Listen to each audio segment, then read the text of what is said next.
Hi there, Steve Stine again. What I'd like to do now is I'd like to talk to you a little bit about some advanced strumming ideas, okay? The first thing I want to talk about is trying to move from slower strumming to faster strumming. And let me explain to you what I mean.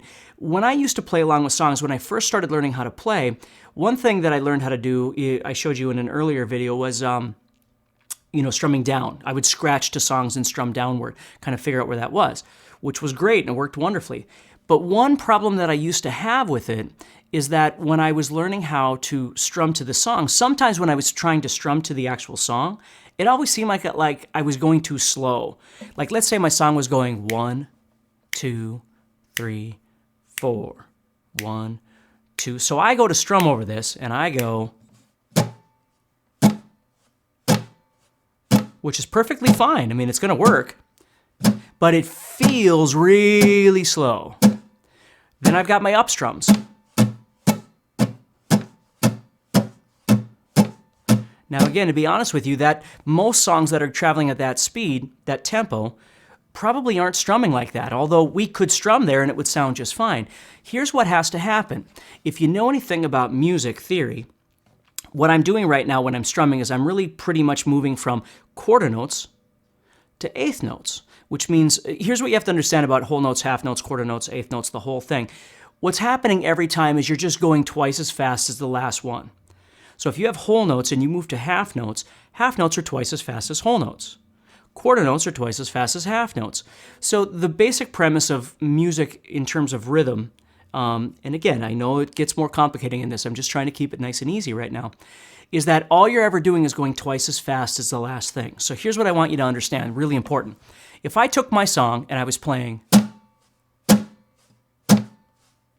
and then I add my ups, notice when I add my ups, I'm going twice as fast. If I just do these, those are quarters, and if I do this, now I'm doing eighth notes. But let's say that eighth note feel is still just too slow, it just feels really strange. Here's what you can do. You can take all of those strums, the downs and the ups, which are the eighth notes, that's what we're calling this. You can take all of those and start putting them all on down strums. So instead of going down, down, down, up, down, up, down, up, we're going to do the same speed, but we're going to put them all on downs like this.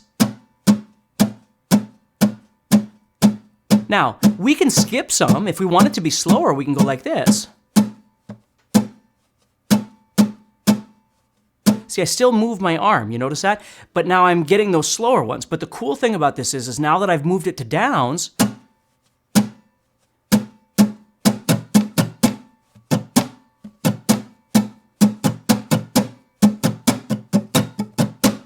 see, now I have this whole new palette of strums that I can do, where when I was playing quarter note to eighth note, those didn't even exist because I was moving at this speed.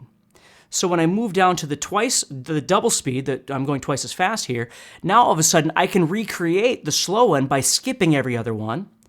I can create the eighth notes by strumming all the downs, but now I can create 16th notes by strumming the ups in between those.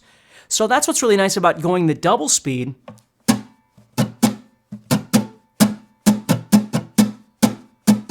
Now, needless to say, it requires more technique. You have to be able to strum faster.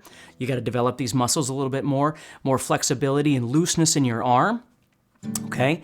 Remember, when you're strumming, you don't have to strum, this big. Okay? As you strum faster, chances are you're going to strum smaller.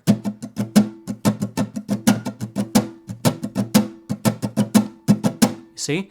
So, the next thing to do is to start trying to explore some of the songs that you've been doing previously, or new songs, whatever, and start thinking about whether or not you think the feel of the guitar part, the feel of the strum, again, always remember, there are times when you're listening to a song where you're going to hear an actual strumming pattern, and then you can replicate that as best you can.